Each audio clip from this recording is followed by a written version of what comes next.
प्यारे विद्यार्थियों, हम लोग क्लास 10 के फिजिक्स सब्जेक्ट के चौथा चैप्टर विद्युत धारा पढ़ रहे हैं। इस चैप्टर का आज 11वां क्लास है।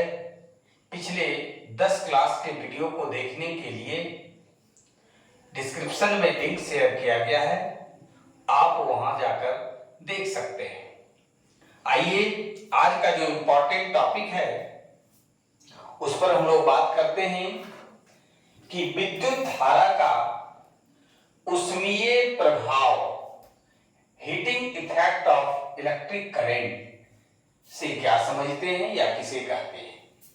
बहुत ही आसान लैंग्वेज में परिभाषा देने का प्रयास किया गया है कि विद्युत ऊर्जा का ऊष्मा यानी हीट में रूपांतरण होने को विद्युत धारा का ऊष्मीय प्रभाव कहते हैं। अगर किसी चालक में विद्युत धारा प्रवाहित करने पर अगर उसमें ऊष्मा उत्पन्न होता है, यानी विद्युत ऊर्जा का रूपांतरण अगर ऊष्मा ऊर्जा में होता है, तो उसे ही हम विद्युत धारा का ऊष्मीय प्रभाव कहते हैं। Heating effect of electric current पर मैंने कहते हैं। फिर से बात समझिए कि विद्युत ऊर्जा का ऊष्मा में रूपांतरण होने को विद्युत धारा का ऊष्मीय प्रभाव कहते हैं। एक बहुत ही इंपॉर्टेंट पॉइंट है जानकारी के पॉइंट ऑफ व्यू से कि किसी चालक में प्रवाहित विद्युत धारा, ध्यान दीजिएगा कि किसी चालक में प्रवाहित विद्युत धारा द्वारा उत्सर्जित ऊष्मा का परिमाण उसके द्वारा चालक के प्रतिरोध के विरुद्ध किए गए कुल कार्य के बराबर होता है। फिर से समझिए कि किसी चालक में प्रवाहित विद्युत धारा के द्वारा उत्सर्जित ऊष्मा का जो परिमाण होता है उसके द्वारा चालक के प्रतिरोध के विरुद्ध किए गए कुल कार्य के बराबर होता है। अगला जो पॉइंट है कि चालक में संचित, कोई भी चालक है और उसमें जो संचित आंतरिक ऊर्जा है, उस आंतरिक ऊर्जा का मान जो होता है, आंतरिक ऊर्जा को U द्वारा सूचित किया जाता है और आंतरिक ऊर्जा का सूत्र होता है I²RT। ये जो हम लोग देख रहे हैं I²RT, इसके द्वारा हम लोग किसी भी चालक में संचित आंतरिक ऊर्जा का मान ज्ञात कर सकते हैं। इस सूत्र के आधार पर, इस सूत्र के द्वारा हम लोग न्यूमेरिकल से भी सीखेंगे आगे के क्लास में। अब है कि I क्या है। यूं तो हम लोग देख रहे हैं कि संचित आंतरिक ऊर्जा हुआ, किसी भी चालक में जमा आंतरिक ऊर्जा हुआ। I धारा हो गया, R जो है वो चालक का प्रतिरोध हो गया और T समय है। आप ध्यान रखेंगे हर एक टॉपिक आपके लिए इंपॉर्टेंट है। कोई भी टॉपिक से प्रश्न पूछा जा सकता है और आप सबको बढ़िया तरीके से समझने का प्रयास करें। अगर आपको समझने में किसी प्रकार की अगर कोई परेशानी होती है तो आप हमें कमेंट करके जरूर बताएंगे।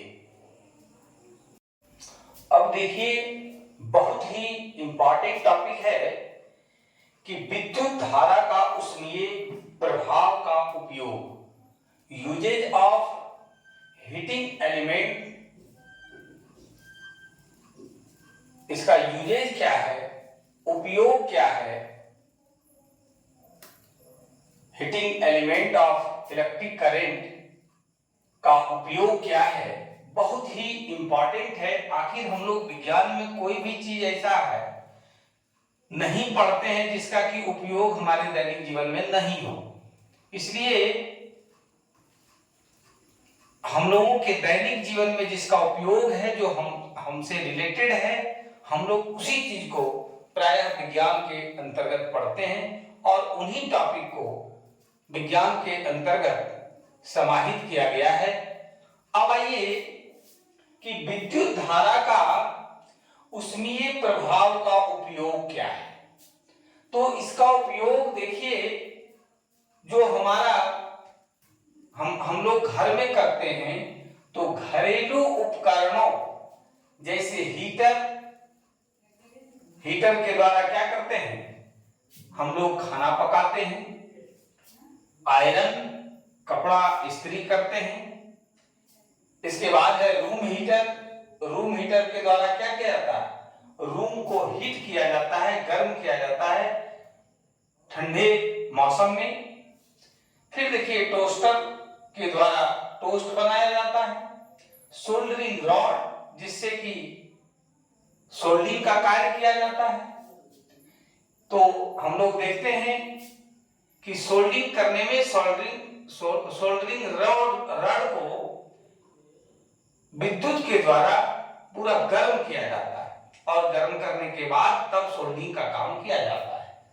तो इत्यादि में विद्युत धारा के उष्मीय प्रभाव हीटिंग इफेक्ट का उपयोग किया जाता है। आयरन से भी हम लोग गर्म करते हैं और कपड़ा को सीधा करने का काम करते हैं। हीटर से भी जो है खाना पकाते हैं, रूम हीटर से रूम को हीट करते हैं, सोल्डरिंग रॉड से सोल्डिंग का काम करते हैं। तो सब में हम लोग विद्युत के द्वारा, करंट के द्वारा, बिजली के का ही उपयोग करते हैं और उसमें क्या होता है, सबको गर्म करने का काम करता है और गर्म करने पर ही हम लोग उसका उपयोग करते हैं। ये हुआ हमारा कि विद्युत धारा का उष्मीय प्रभाव का उपयोग। अब ये अगला जो प्रश्न है वो है कि तापन अवयव से क्या समझते हैं। What do you mean by heating element. युक्ति या उपस्कर के जिस भाग में कोई भी युक्ति है, कोई भी उपस्कर है और उस युक्ति के जिस भाग में विद्युत धारा प्रवाहित करने पर, देखिए हमने लिख दिया है कि जिस भाग में विद्युत धारा प्रवाहित करने पर ऊष्मा उत्पन्न होती है, हीट उत्पन्न होता है, उसे तापन अवयव कहते हैं। अब आइए इसी से रिलेटेड कुछ टॉपिक है जिस पर कि हम लोग बात करते हैं कि अधिकांश तापन अवयव नाइक्रोम मिश्र धातु है उसी का बना होता है।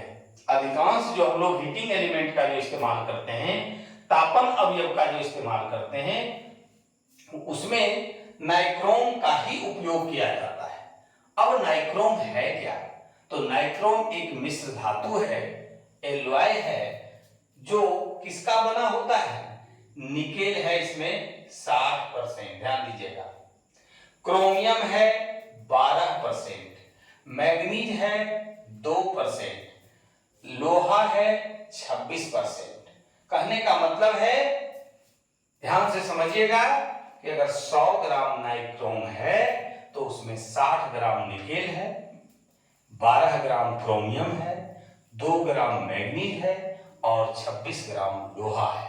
अगर इन सबको इसी अनुपात में अगर मिला दिया जाए तब नाइक्रोम बनेगा।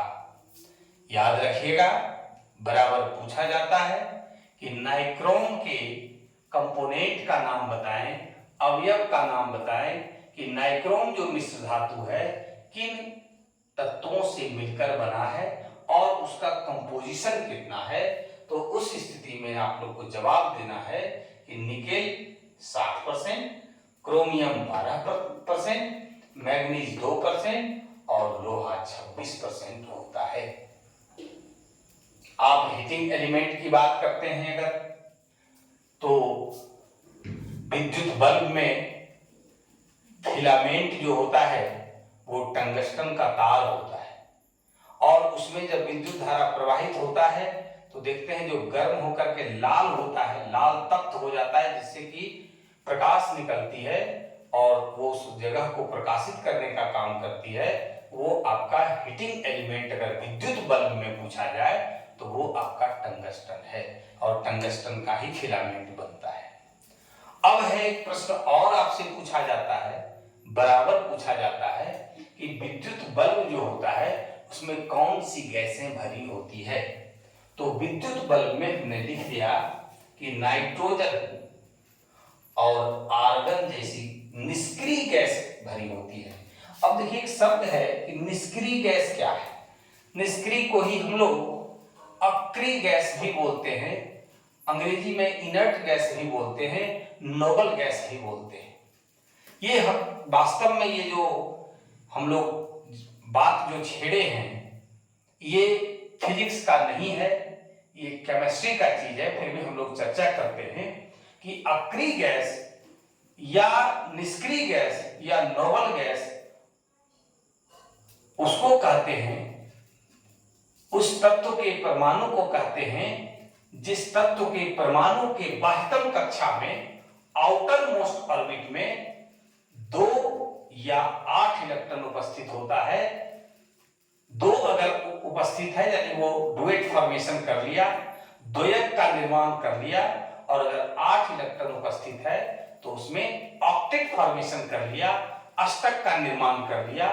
और केमिस्ट्री में ये भी चीज हम लोग सीखेंगे कि कोई भी तत्व का परमाणु की अगर बाह्यतम कक्षा में 2 इलेक्ट्रॉन या 8 इलेक्ट्रॉन उपस्थित होता है तो उस स्थिति में वह अस्थायित्व की प्राप्ति कर लेता है, वह निष्क्रिय हो जाता है, वह अक्रिय हो जाता है।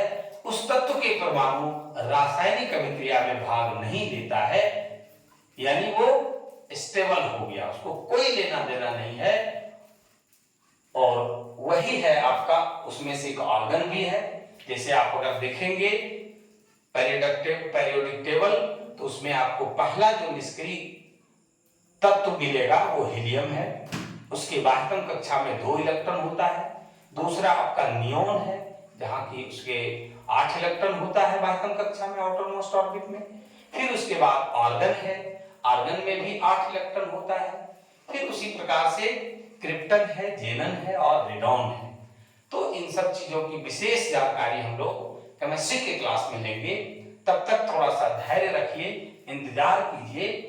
और यहाँ पर चूंकि निष्क्रिय गैस की बात हो रही थी, अक्रिय गैस की बात हो रही थी, तो मुझे लगा कि नहीं, कोई भी शब्द अगर हम बोर्ड पर लिखते हैं तो उसका डिटेल में हम आपको समझाने का प्रयास करें, ताकि कोई भी टॉपिक से आप अनभिज्ञ ना रहें, आप सबके बारे में भिज्ञ बने, सबके विषय में जानकारी रखें। हम लोग फिर आगे के क्लास में जो बचा हुआ है विद्युत, ये विद्युत शक्ति किसे कहते हैं, उसका मात्रक क्या है, और रेटिंग भी हम लोग पढ़ेंगे, अनुमतांक पढ़ेंगे। बहुत इंपॉर्टेंट टॉपिक है, किस प्रकार से विद्युत का जो यूनिट है, 1 यूनिट विद्युत ऊर्जा से क्या समझते हैं, इन सब बातों की भी चर्चा हम लोग आगे की क्लास में करेंगे। आप लोग को अगर वीडियो अच्छा लगता है, सर का क्लास अगर अच्छा लगता है तो लाइक और शेयर जरूर करें। जो चैनल पर नए हैं वो चैनल को सब्सक्राइब जरूर करें। आज की क्लास में बस इतना ही, धन्यवाद।